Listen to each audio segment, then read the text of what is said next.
So in my previous video that I did just a few minutes ago or an hour ago or whatnot, I played the song "Wish You Were Here" by Pink Floyd. And like I said, you got to be careful playing songs by other artists and stuff, especially when you're making a video of it and putting it on YouTube, because it can get flagged for copyright issues. So you got to kind of break the song down or slow it down or whatnot and stuff. So this way YouTube can't so much pick up the melody as easily, but it's fine. It's only about a 30 second to 1 minute section it's seen. I don't think it really got flagged. It just put more of a notice on there and stuff that it's got a melody in part of it. So, but I figured in this video and stuff I kind of break it down and show you how I play it. Especially if you're just picking up a guitar for the first time, you want to learn how to play this song or use this song as an exercise to continue working on getting better at playing guitar. So obviously we got an electric guitar here. I've got an amp. You don't necessarily need an amp to be able to play this song. When I was learning how to play it, I didn't have an amp. I did, but I didn't use it. I learned how to play it just with the guitar by itself. And while using the amp, that way you can hear what I'm playing. This song is played in standard E tuning. For those first time people out there with guitars and stuff doesn't know what standard E tuning is. Again, we'll start off with the top string is going to be, we're going to call the top string the first string and the bottom string the sixth string. 6 strings on a guitar are 1, 2, 3, 4, 5, 6. Standard E tuning means that when we pluck the first string with no frets pushed down, no strings pushed down, that rings out as an E note. Musical alphabet being A through G. So E note. Sorry. Yeah, E note. The second string is going to be an A note. Third string D. Fourth string G. Fifth string G. Sixth string E again. Now, I can't give an explanation of why they consider this E standard tuning or why they use it in the song, but I can get you this far and stuff and kind of help you out with that. So if you don't have your guitar tuned to E standard tuning, E, A, D, G, B, C, then you should get your tuner out, use your phone or app or whatnot, or standard tuner or whatever you have and stuff, and tune your guitar so it's in E standard tuning. So we're going to replace the names of the strings from 1 to 6 to the actual note it rings out when it's open. So the first string right there, like I said, it's an E note. So we're going to replace the name of the first string there with E and do the same with the rest of them. So top string is now going to be considered an E string. Next string down is going to be A. Next string down is going to be D. Then G. Then B. Then E again. And so we don't get the two E strings confused, we'll call the top one just a regular E string and the bottom string the high E, since it has a higher pitch to it. Now in the exercises and stuff I've showed you and told you and stuff that when you first get your guitar and you're learning how to play and stuff, a good exercise is to simply use all 4 of your fingers on all 4 of the first frets, each one of these being a fret, and simply practice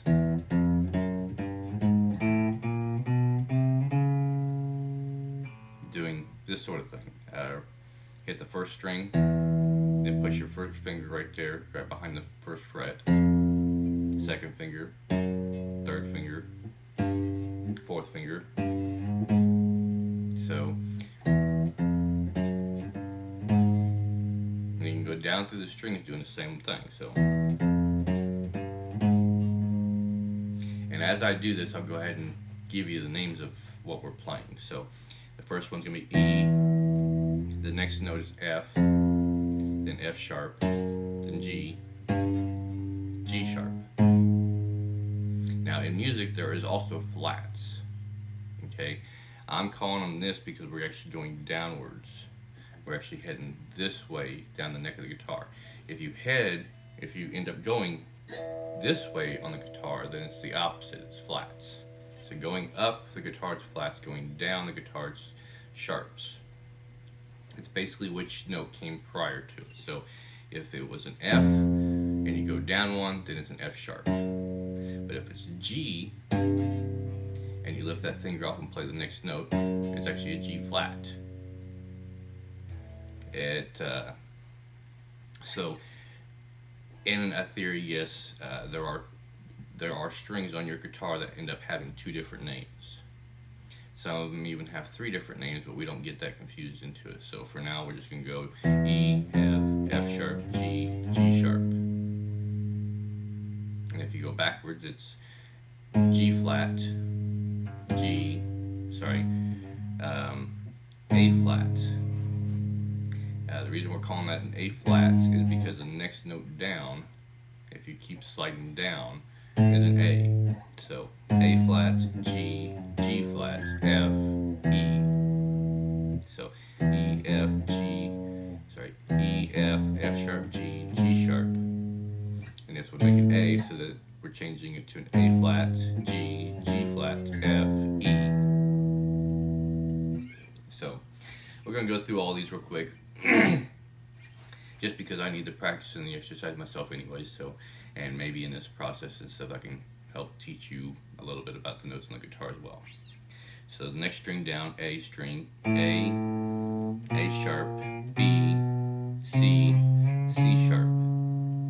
Next note down would be a D, so we're going to go D flat, C, B, B flat, A. Now we're just getting into this. If you want more details on these notes, what's what as far as notes are concerned on your guitar, you're going to have to get into music theory to understand the notes on the guitar a little bit better. My sources for learning music theory and that sort of stuff were mostly, I spent most of the time learning this stuff through Just in Guitars. There are websites or web pages and stuff that show you where all the notes on the guitar are based on the tuning of the guitar.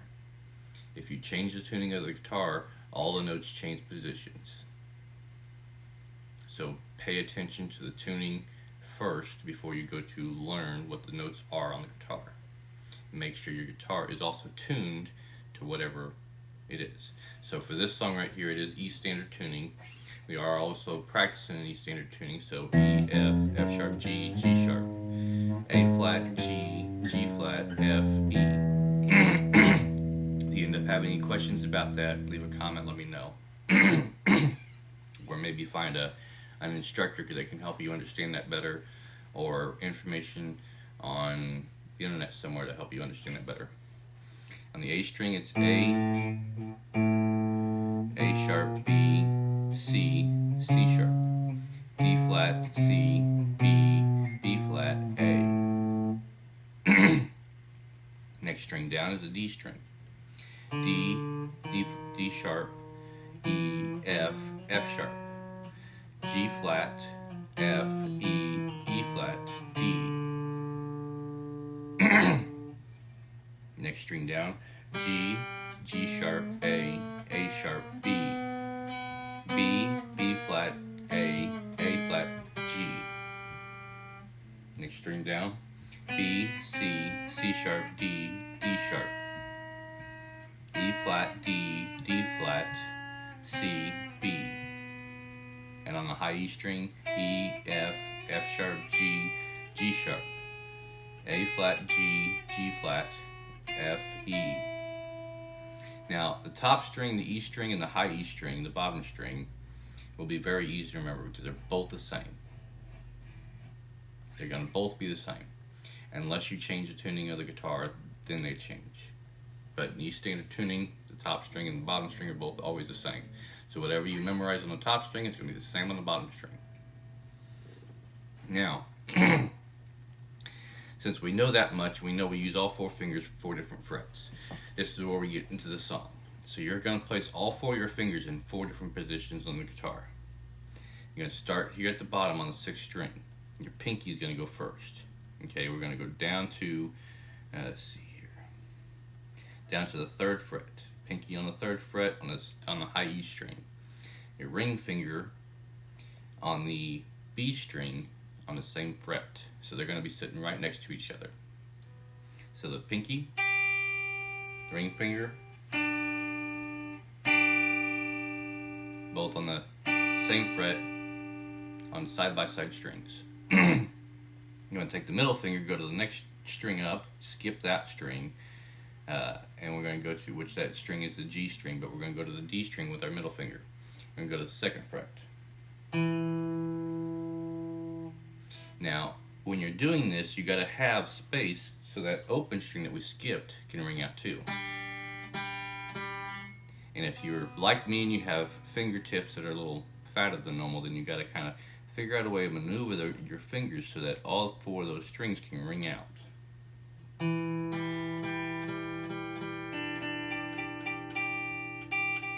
So you may have to readjust your fingers, and this is where those exercises come in handy. You do those exercises enough times and stuff, and you'll be able to move your fingers around while they're on the strings so all the strings ring out.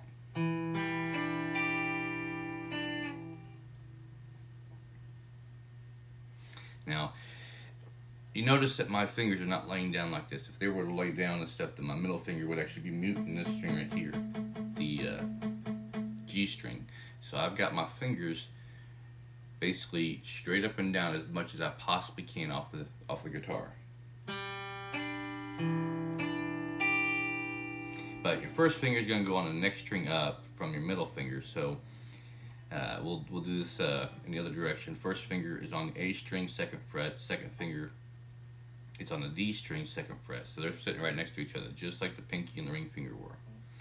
To where we are skipping the G string, no fingers on it, and we have no fingers on the E string on the top. And then the next thing you want to do at that point in time is you want to make sure every string has a solid sound to it. So if we were to actually use the notes when we strum these strings, we can call them out. So E, and then off the A string, it's actually a B. Off the D string, it's an E.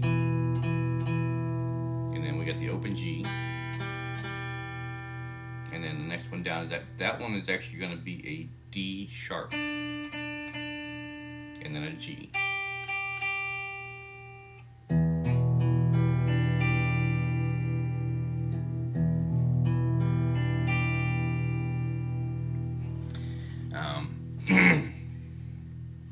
Now that's ringing them individually. If you play them all together,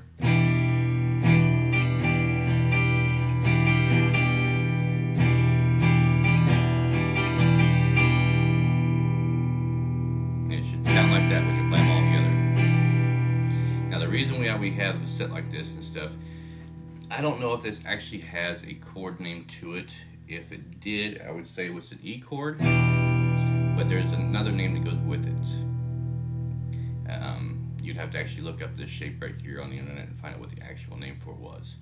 If now if you just play the A string down, it's actually considered a B chord.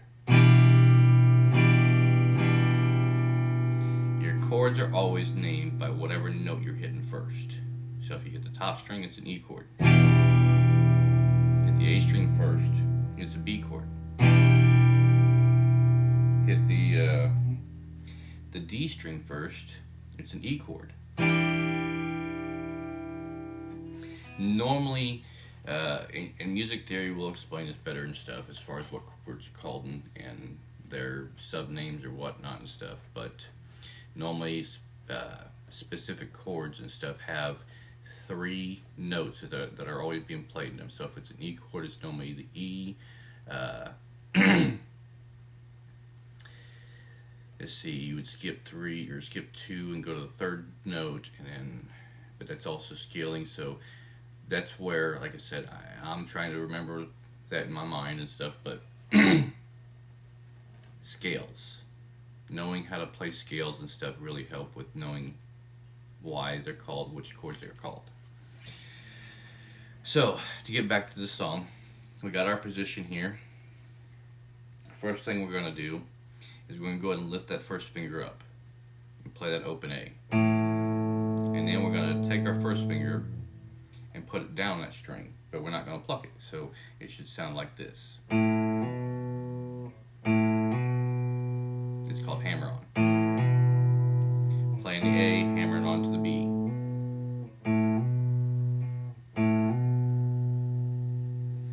Now here's where it gets a little more trickier, because you're taking your fingers and you're moving them individually, but they want to follow each other all the time.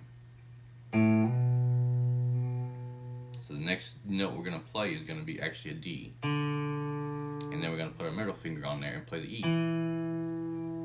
So it's A, hammer onto the B, pick both fingers up, play the D, put your middle finger back on. While you put your middle finger back on, go ahead and put that first finger back on the B, and then play out the E. And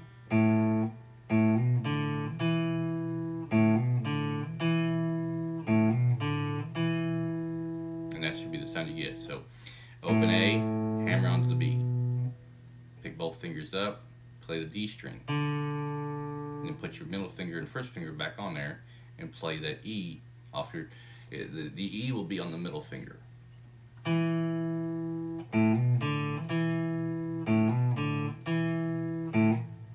Now, I don't have a better way of showing you this. I don't have another camera to show a different angle of this or anything like that. So if you can find somebody else that has another tutorial or video and stuff showing how to play this particular part of the song, then that'd be great. But if you also, and I've got it on here pulled up already, if you go to Ultimate Guitar's website and stuff, and you're looking at the tablature on the page and stuff, the first note that says it's being played out is on that A string. It's an open A. And they got an H next to that open A, which means a hammer on. So that's how those first two notes sound. And then you can see the open D string being played. The 0 means there's no frets being pushed on. The 2 means you're going to the 2nd fret. And like I said, it's a little easier and stuff if you take your fingers off those first two strings. So when you play the first two notes, and then pick your finger back up, hit that D string. And then put both your fingers back on the first and middle finger, both back on there, and play that where your middle finger's sitting. This is, like I said, again, this is where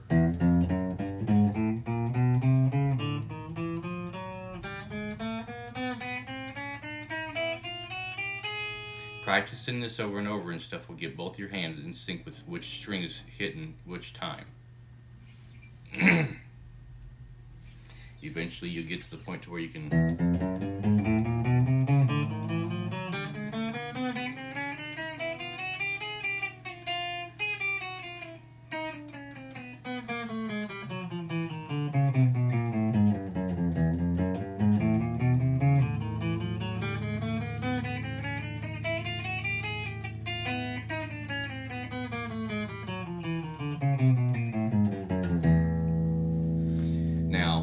when you're starting off and stuff, like I said, you're probably only going to be able to do it at a very slow pace, 20 to 50 beats per minute.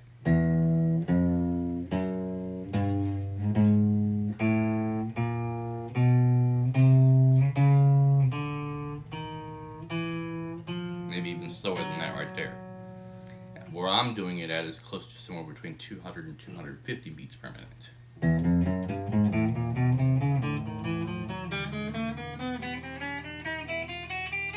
Practicing this every day and stuff, after my fingers have gotten used to the pushing on the strings and stuff for about a week or two and stuff, I was able to start getting my speed up farther and farther. And the more you practice it, the faster you'll get at it. Now, what I mean by practicing and stuff, when I practice it on a daily basis, is I would spend 15 minutes playing it and stand up, stretch, whatnot, for about a half hour, maybe an hour. Come back to it, try it again for another 15 minutes. But being able to do that makes it easier to do this.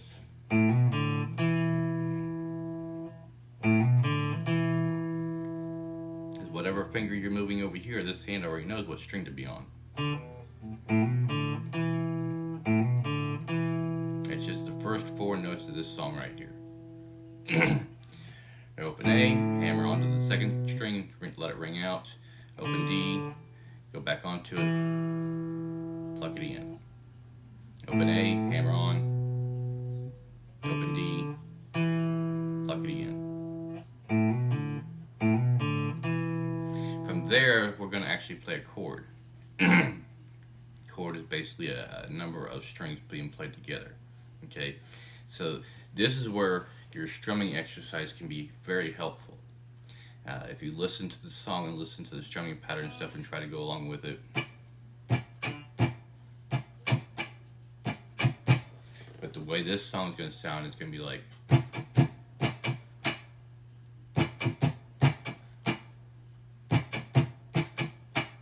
At first. And the way that's going to sound is with your fingers on the proper strings over here.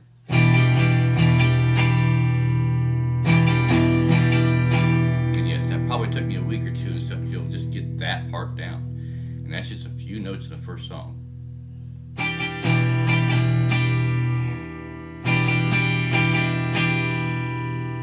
Now, I can change some things here to where it doesn't sound so strong or so bright. For example, I take this knob down here on the bottom, it's my tuning knob. I turn it all the way to one direction.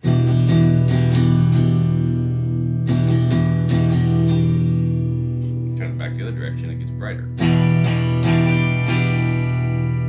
So it's kind of an explanation of that. The other knob here, it's kind of more of a volume knob or a gain knob. Pretty much cuts the amp out. It takes the power. I don't really know how to explain it, but it kind of takes the power from the pickups and stuff and turns them down to where they're not so sensitive.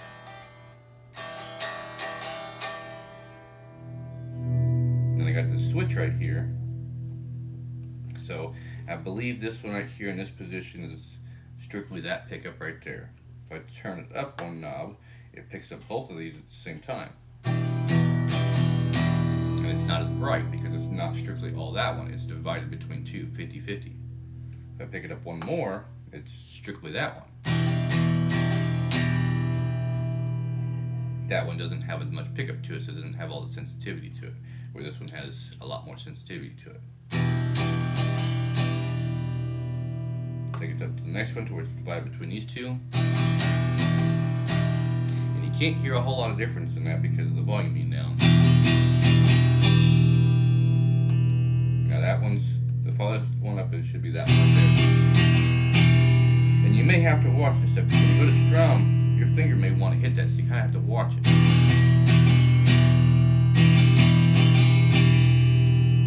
Down one, you can see how the sounds change if you have an amp. If you're not using an amp and stuff, you won't notice a difference in any of this down here.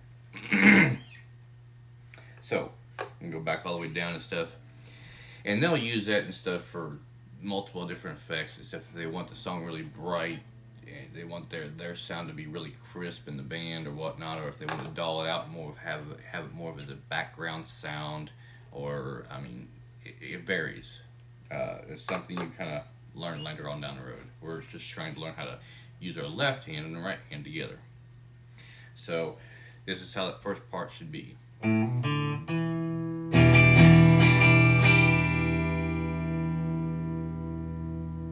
Okay, and again, that is simply the first 1, 2, 3, 4, I'm counting them, 7, 8, 9, 10 notes in the song. First 10 notes in the song.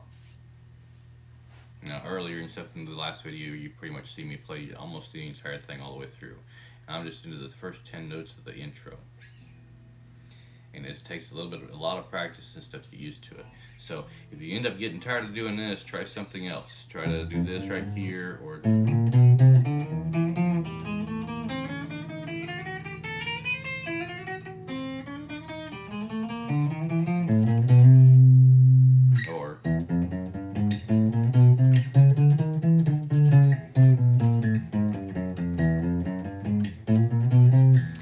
bad idea to do that, because your finger being in the same position for a while and stuff, it may cause you to cramp your fingers up a little bit, so stretch those fingers out a little bit.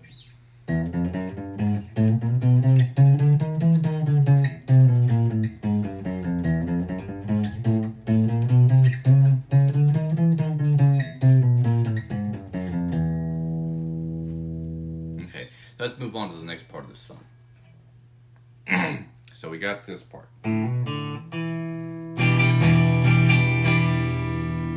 What's the next part? Well, the next part is ringing that open string that we're skipped in our fingers. So we got two bottom strings with our pinky and our ring finger, the A and D string with our first finger and our middle finger. We got a middle string right there, the G string that we skipped. If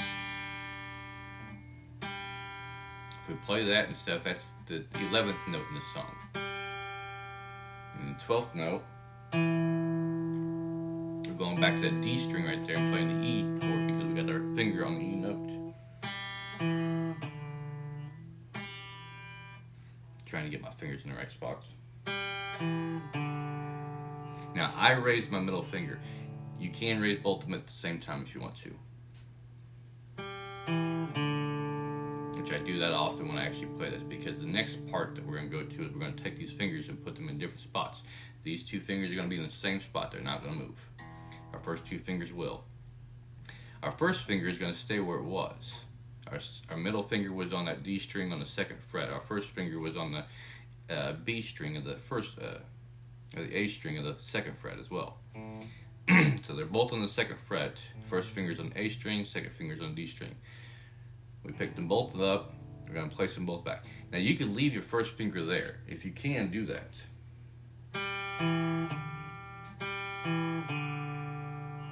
Because your middle finger is now going to go to the E string over here on the 3rd fret. I pick them both up though because I'm used to doing that, because I'm actually changing the position of my first finger. First finger is normally right up here. I'm holding it down enough to ring out that note.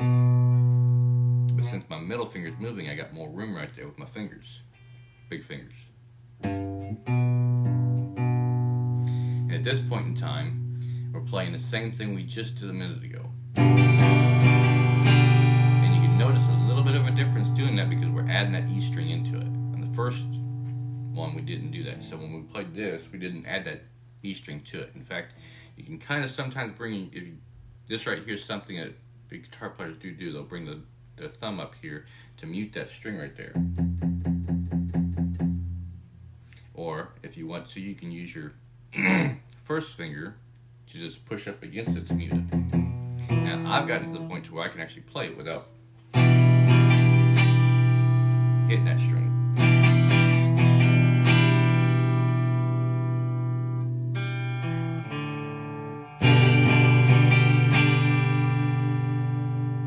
So it went from, we moved our fingers to here. Again, the middle finger being on the E string right here, 3rd fret. First finger's right back where it was, except for it's just scooted down closer to the fret so I don't have to put so much pressure on it. So.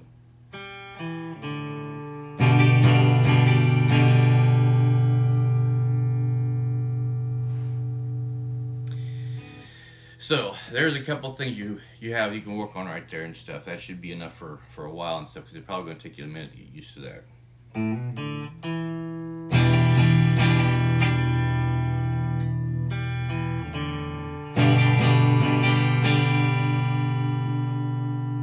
Last part of this right here is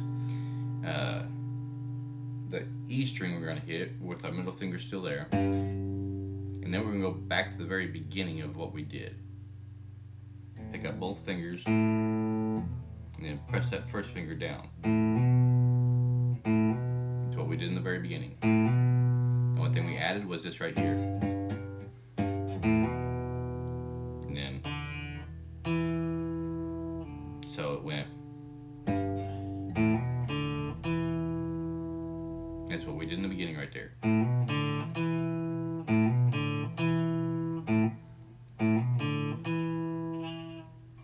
So, that little section right there by itself.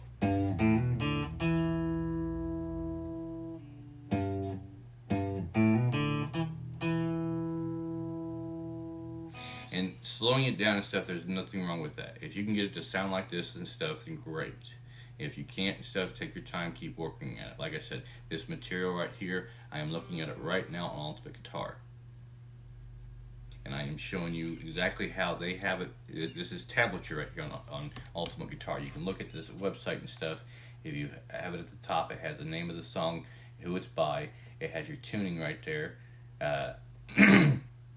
down the page a little bit. Has a difficulty level at a beginner, key being in C. And there's no capo.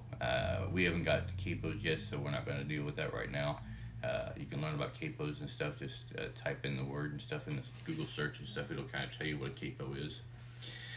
But then it has the tablature down here, and every bar right there and stuff, it shows a standard E tuning, EADGBA.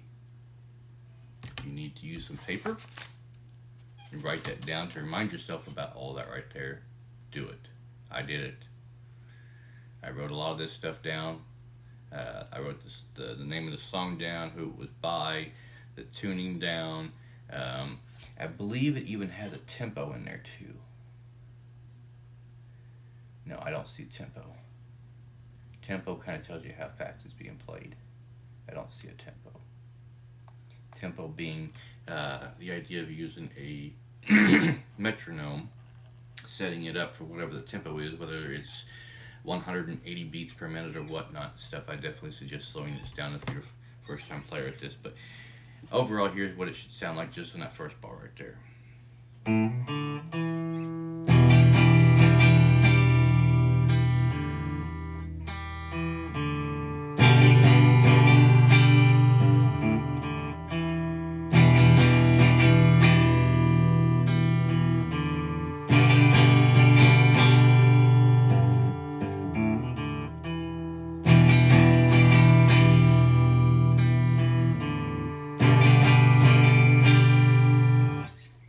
Strumming pattern may take a little bit to get used to because you're actually switching between hitting regular strings and then doing the strumming. During this strumming pattern, though, the whole idea is to keep a consistent rhythm going. So if it is 180 beats per minute, when you bring your hand down, that's 1 beat. So you would actually 1, 2, 3, 4, 5, count all the way up to 180 within 1 minute. If you can't get to 180 within 1 minute, then you actually need to speed your hand up. If you have a metronome and stuff, you can sit there and just practice this. And the way this is supposed to sound out is, I think it's 2 and 3, 4 and, 2 and 3, 4 and, no, 2, let's see, 1, 2 and 3, 4 and. So they have 4 beats in this measure, but I can't really tell. It doesn't have it broke down like that. 1,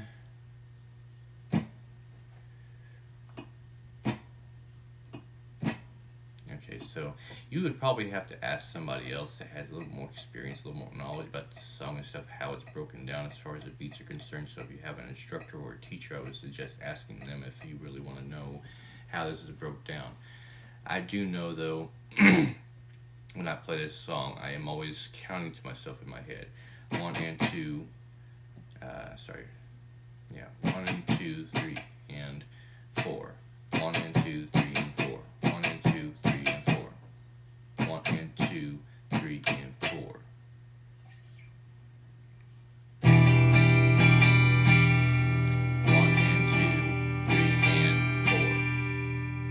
Except for when I'm hitting the last 2 right there and stuff. So the first 5, 1 and 2 and 3 and right there on that 4th one, I'm actually not hitting I'm just hitting the bottom 3 strings.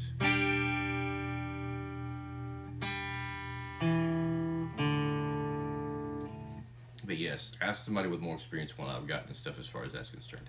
Right now, I'm just trying to help you learn how to play this song, which overall is just trying to help you learn to play guitar.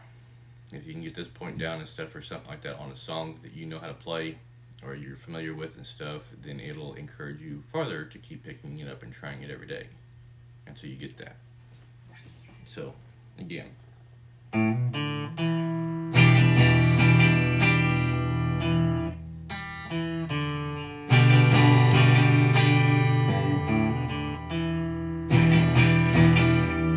This doesn't quite sound right to me,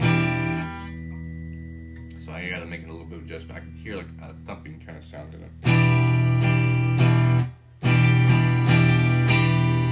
Now, here's something else. The pick you're using. If you're struggling with playing that because the pick wants to slip out of your finger or whatnot, that's why I use this one right here. This is a much more flimsier pick. You'll notice a difference in the sound.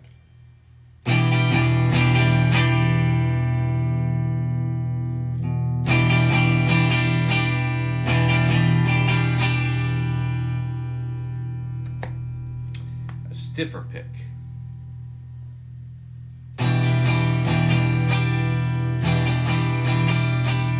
I've gotten used to using picks and stuff, but when I first started playing them and stuff, they would flip out of my fingers or shift or move, or I'd end up losing them somewhere or whatnot and stuff. But yeah, it happens.